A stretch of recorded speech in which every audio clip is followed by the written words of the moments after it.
j'ai pas préparé de diaporama, j'ai pas préparé d'intervention, et je vais m'inspirer de ce que j'ai entendu depuis ce matin, et je regrette vraiment pas d'avoir fait ce choix-là par rapport à ce que j'ai entendu depuis ce matin, et ça va me permettre peut-être d'apporter des éclairages dans mon propos qui collent avec ce que j'ai pu entendre ce matin.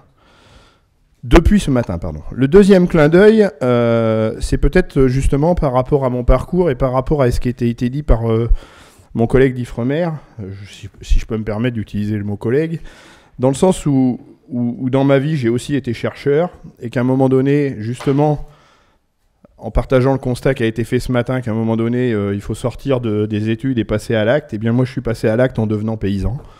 Parce que justement, j'ai eu besoin de sortir du concept, de la théorie et mettre en application des choses que j'essayais d'expliquer sur le terrain. Et à un moment donné, j'ai eu envie de les vivre pour moi-même et surtout faire la démonstration que ce qu'on arrive à conceptualiser, on peut aussi le mettre en œuvre pratiquement. Donc ça explique mon parcours. Donc d'abord une petite carrière de chercheur, de fonctionnaire. Ensuite paysan bio, et pour aller plus loin et pour continuer dans la logique, un petit passage dans la vie syndicale, et enfin une mission d'élu où je continue d'essayer de porter des convictions, où j'essaie de valoriser ce vécu antérieur. J'aime bien à dire que j'ai eu la chance de vivre plusieurs vies, et j'essaie de mutualiser, de mettre en cohérence ces plusieurs vies pour essayer d'agir dans le champ politique qui me paraît être avec le recul, le champ le plus efficace, si tant est qu'effectivement il y a la volonté, si tant est qu'il y ait le courage, si tant est qu'autour de nous, il y ait aussi une convergence de volonté, parce que parfois, et je le dis en toute sincérité, j'ai l'impression d'être un peu seul à prêcher dans le désert, même si j'ai 2-3 collègues qui quand même, de temps en temps, viennent me remonter mes petits oreillers.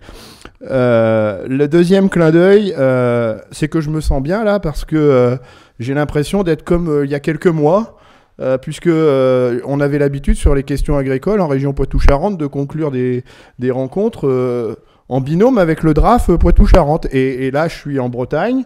Je suis pas vice-président de la Bretagne, c'est pas dans les tuyaux.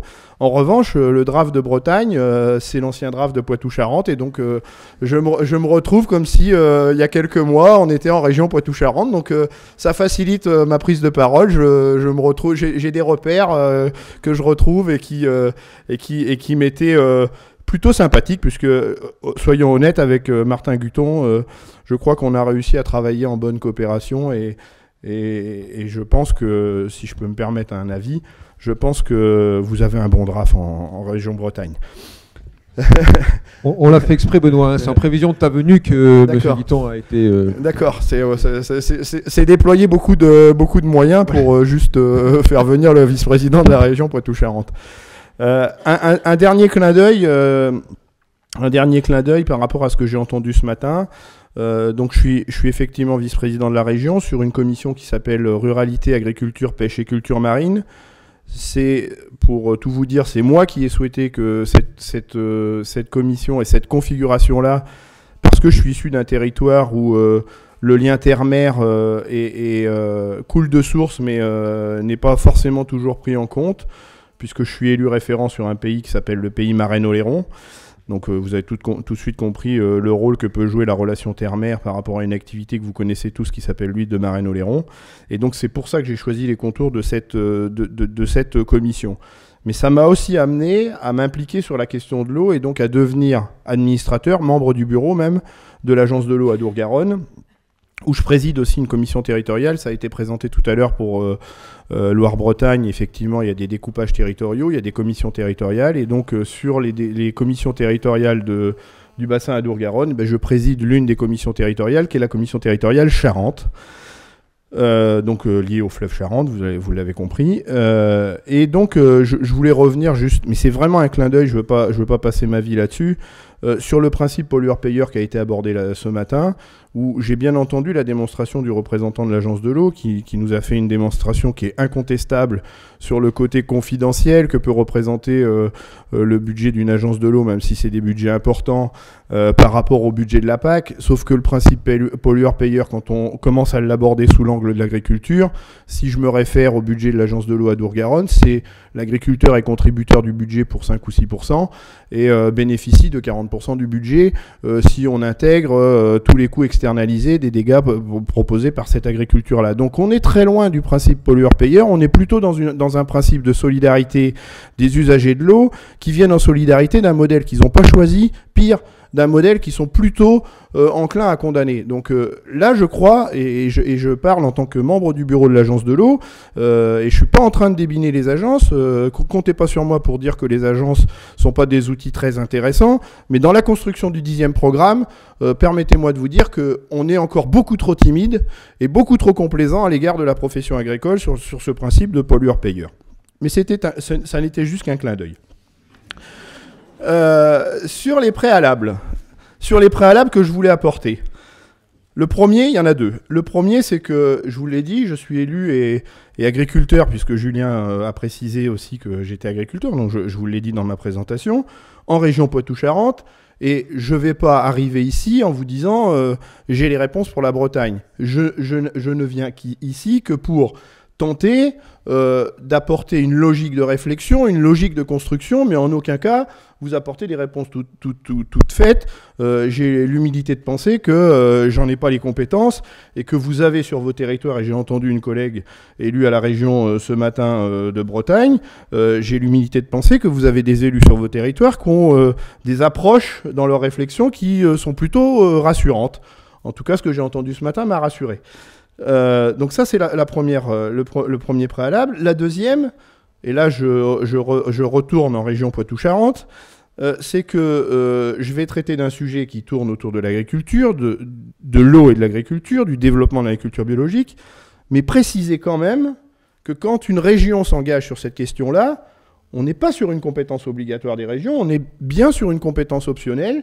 C'est donc un choix délibéré des régions que de vouloir s'engager sur les questions agricoles, excepté, il y a une petite exception, et Martin Gutton sait que je suis très attaché à cette exception-là, c'est la compétence de la formation, avec la compétence des lycées pour les régions, et qui fait que finalement, on a un petit levier dans la formation agricole, et je vous parlerai peut-être tout à l'heure un peu du travail qu'on a réalisé, avec mon ami Serge Morin, qui est un autre vice-président de région, enfin qui l'était, qui ne l'est plus depuis quelques semaines, mais parce qu'il est parti sur d'autres mandats, mais qui est un travail important sur la refonte des projets des fermes des lycées agricoles, où d'ailleurs la coopération avec l'État a été on ne peut moins fructueuse.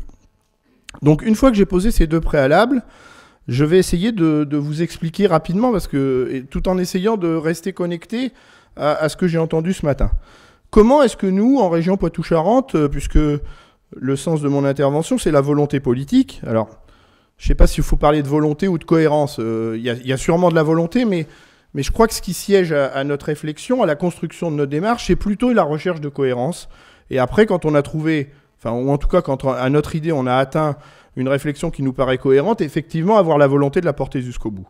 La première chose, c'est se dire, on va entrer dans une approche globale, et on va, dans cette approche globale, faire le constat de deux évidences qui vont sans le dire, mais qu'il est bon de rappeler.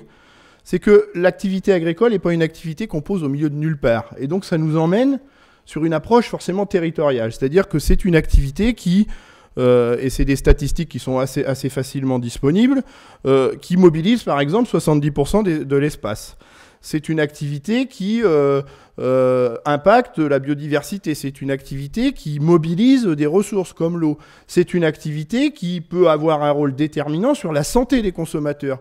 C'est une activité économique qui peut jouer, et ça a été dit ce matin, c'est pour ça que je remets les choses dans leur contexte, peut jouer un rôle déterminant sur le changement climatique. Et l'agriculture a, je crois, tout intérêt à ce que le changement climatique soit le plus minimum possible, de manière à ce que ça n'hypothèque pas justement les capacités de produire. Donc se dire que cette activité-là intervient dans des environnements sociaux particuliers, dans des environnements économiques particuliers, et je vous ai parlé tout à l'heure du secteur d'activité, enfin du secteur géographique dans lequel moi j'évolue, qui est le bassin ostréicole de Marennes-Oléron. On ne peut pas poser une activité agricole qui n'intègre pas qu'à l'estuaire du plus petit fleuve d'Europe qui s'appelle la Seudre, il y a une activité économique aussi importante que l'ostréiculture du bassin ostréicole de Marennes-Oléron.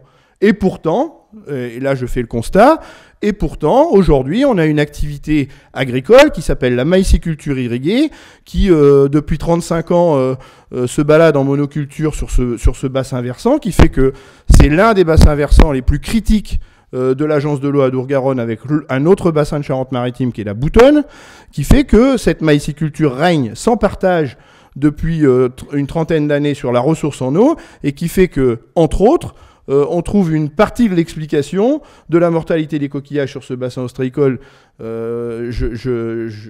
Peut-être le chercheur d'Ifremer me dira le contraire, mais malheureusement, quand je vois le débit de la Seudre au 15 août cette année, je me dis que ça ne peut pas être complètement anodin sur l'activité ostréicole à l'estuaire.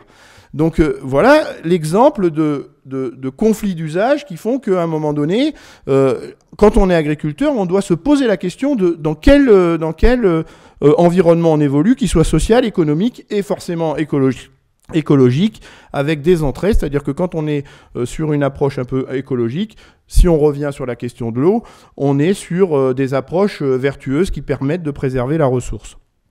La deuxième logique, enfin la deuxième entrée importante pour une collectivité territoriale qui veut s'engager sur l'agriculture, c'est parler de l'accompagnement économique. Je ne vais pas vous refaire les chiffres de la PAC, même si parfois c'est bon de les rappeler, donc je vais le faire quand même. 57 milliards d'euros. 57 milliards d'euros, c'est le budget total de l'Union européenne, de la PAC dans l'Union européenne. C'est 43% du budget total de l'Union européenne, c'est presque la moitié, c'est dire si l'Europe s'intéresse à la question agricole. C'est pour la France 9,5 milliards d'euros, c'est-à-dire 1/6 du volume total pour les 27 États membres. On est 27 États membres, la France à elle toute seule, 1/6. Même si la contribution de la France va au-delà de ces 9,5 milliards d'euros. C'est pour la région Poitou-Charentes, et là je redescends à l'échelon du territoire sur lequel je veux apporter des éclairages, 660 millions d'euros. J'ai entendu ce matin 650 millions d'euros pour la Bretagne. On est sur des enveloppes à peu près, et je vois Martin Guton qui acquiesce, donc ça me rassure, mes données sont plutôt bonnes. Je vous invite à comparer ces 660 millions d'euros au budget de la région Poitou-Charentes. C'est-à-dire que je vous ai parlé tout à l'heure des compétences de la région. Les compétences de la région, c'est les lycées, j'en ai déjà parlé, c'est les TER, c'est le développement économique, par exemple. Et pour embrasser toutes ces compétences-là, le budget annuel de la région est de 685 millions d'euros. C'est-à-dire que, en caricaturant à peine, l'agriculture bénéficie sur ce territoire-là d'une enveloppe équivalente au budget annuel d'une collectivité territoriale qui s'appelle la région Poitou-Charentes pour fonctionner et pour développer son modèle agricole. Et où ça devient croustillant, c'est quand on regarde comment sont distribués ces 660 millions d'euros. Et là, si on revient sur la problématique de l'eau, on se rend compte que la majorité de ces 660 millions d'euros sont distribués sur le modèle agricole qui est exactement aux antipodes de pratiques agricoles qui seraient cohérentes pour préserver l'activité ostréicole sur l'estuaire de la Seudre, qui serait cohérente pour préserver la qualité des eaux potables sur ce territoire-là. Rappelez qu'on a fermé, par exemple, en 15 ans, 150 points de captage d'eau potable sur ce territoire-là, sous la pression de la dégradation de la ressource en eau, en nitrates et en pesticides issus de l'agriculture. Donc c'est dire le poids de ce modèle agricole qui, j'insiste, est soutenu par 660 millions d'euros par an pour développer ce modèle-là. Donc ça va poser, vous avez tout de suite compris où je vais en venir, ça posera tout à l'heure dans les perspectives le rôle que doit jouer la PAC dans le développement agricole. Et si je vous ai parlé de ces chiffres-là, et si je vous parle de ces chiffres-là à l'échelon de la région Poitou-Charentes, c'est vous montrer combien il faut qu'un élu ou les élus qui s'intéressent à la question agricole, à la question de l'eau, qui ne sont pas des compétences obligatoires, mais qui s'attaquent à une activité, en l'occurrence l'agriculture, qui est soutenu par autant d'argent public avec un budget aussi modeste que celui dont j'ai le pilotage, qui est lui de 11,5 millions d'euros. C'est-à-dire que je dispose d'un budget de 11,5 millions d'euros qui est pas du tout confidentiel. C'est dans un budget régional, c'est quand même pas tout à fait rien. Mais quand on le compare, et ça rejoint un peu les comparaisons tout à l'heure sur l'agence de l'eau qui disait nous les agences de l'eau on a un volume financier important, mais quand on le compare au budget PAC ça peut paraître confidentiel. On est exactement dans la même configuration, c'est-à-dire qu'on a 660 millions d'euros qui soutient le développement agricole, et nous avec 11,5 millions d'euros il faut qu'on essaie d'inverser des tendances lourdes qui elles sont portées par 660 millions d'euros. C'est ça l'équation que doit résoudre un élu qui pilote la question agricole ou qui pilote la question de l'eau en région Poitou-Charentes pour essayer d'inverser des tendances lourdes. Donc ça veut dire que il faut utiliser ces 11,5 millions d'euros avec un peu de créativité, avec un peu d'ingéniosité, avec un peu de malice, allez on va dire le mot, pour essayer de poser des grains de sable, c'est comme ça que j'aime bien le dire, poser des grains de sable dans la mécanique infernale soutenue par 660 millions d'euros, pousser des leviers pour engager des logiques vertueuses et faire qu'avec 11,5 millions d'euros, on tire l'ensemble des 660 millions d'euros vers ce modèle vertueux. Donc c'est ça la logique de construction de la politique régionale de Poitou-Charentes. Ça veut dire aussi qu'on a su, pour justifier les choix qu'on fait, mettre en avant des choses qui ne sont pas agréables à mettre en avant. On a parlé ce matin des coûts externalisés de l'agriculture. Je ne sais plus s'il est là, le monsieur du ministère de... Si, voilà. Des coûts externalisés de l'agriculture. C'est bien entendu sur les rapports de gens comme...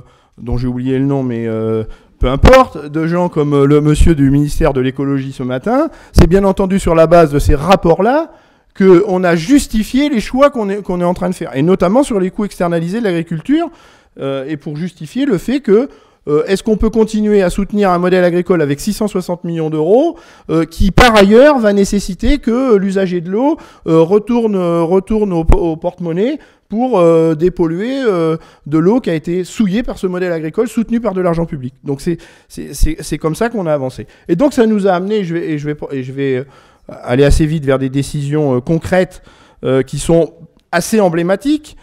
Ça nous a amené, par exemple, à supprimer purement et simplement le budget aux chambres d'agriculture de la région Poitou-Charentes. Ouais, Donc, alors, je vous le dis tout de suite, c'est la seule région en France qui fait ça. Mais on l'assume, mais c'est le cas. C'est-à-dire que l'exercice d'un élu, c'est de participer à un débat d'orientation budgétaire. C'est à l'issue de ce débat d'orientation budgétaire construire une politique régionale. Et sur la question agricole, construire une politique régionale agricole. Et donc, à un moment donné, se dégagent des priorités de ce projet agricole régional. Et donc, de ces priorités-là, on dit, bien, si nous, on a des projets, puisqu'on est dans la culture du projet, si on a des projets qui sont conformes à la politique régionale qui s'est dégagée de ce débat d'orientation budgétaire, eh bien, banco, on y va. Et on a une chambre d'agriculture qui nous remet le même dossier depuis des années, un peu toiletté, un peu actualisé, où il y a un petit peu de bio pour verdir le dossier, et qui finalement n'est qu'un dossier qui vient chercher les étrennes au début de l'année. Eh bien, les étrennes à plusieurs centaines de... Il faut conclure, Benoît. Voilà, mais j'ai fini. Les étrennes à plusieurs centaines de milliers d'euros par an, on a décidé d'arrêter. Et donc, on a effectivement sanctionné les chambres d'agriculture, on peut appeler ça comme ça. Mais on a aussi été force de proposition, c'est-à-dire qu'on a permis l'émergence d'un réseau qui s'appelle le réseau Impact, Initiative pour une agriculture citoyenne et territoriale, qui regroupe bien sûr AgroBio Poitou-Charentes, qui regroupe Solidarité Paysans, l'Association régionale pour le développement, je ne vais pas faire toute la liste, pour le développement de l'emploi agricole et rural, et qui fait que les CIVAM, je ne sais pas si je l'ai dit, et qui font que ce réseau-là porte le projet agricole qui est conforme au projet agricole que nous souhaitions développer.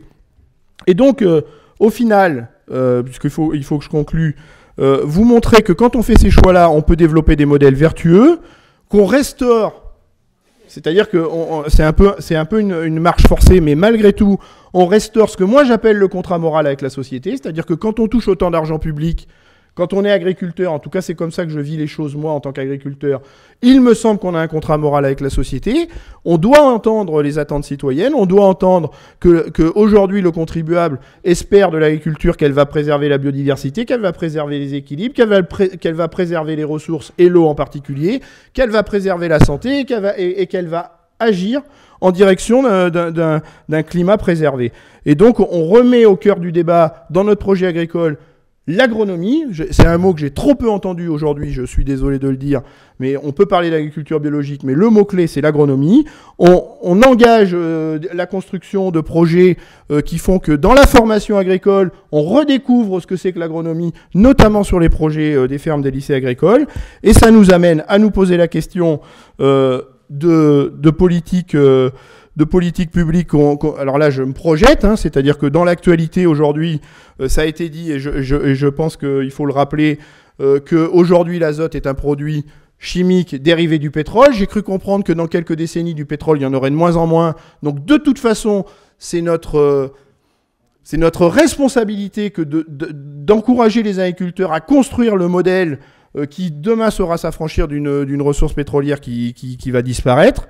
C'est aussi la question de la PAC, je l'ai dit tout à l'heure et je conclurai là-dessus, c'est que la région Poitou-Charentes est l'une des régions qui réclame ouvertement la régionalisation des aides PAC, pas uniquement sur le second pilier, parce que régionaliser le second pilier, moi je vois le piège d'ici, c'est nous dire vous réclamez la régionalisation du second pilier, sauf que l'inconvénient du second pilier, c'est que pour avoir 1 euro de l'Europe, il faut d'abord mettre 1 euro sur le territoire national. Et moi je vois le piège d'ici, c'est qu'on va nous dire vous voulez la régionalisation du second pilier, ben mettez donc le premier euro pour avoir le second euro européen. Donc là il y a un piège, il faudra être vigilant, c'est pas sûr qu'il y en ait un, mais il faudra être vigilant. Donc nous faisons partie des régions qui réclamons la régionalisation du premier pilier, en totalité ou partiellement, mais à minima pour les 30% de verdissement. Donc voilà, je suis loin d'avoir été exhaustif. J'ai essayé de tenir un propos qui retenait les pistes qui ont été ouvertes depuis ce matin et essayer d'apporter des éclairages par rapport à ma propre expérience. Je vous remercie de votre attention. Merci.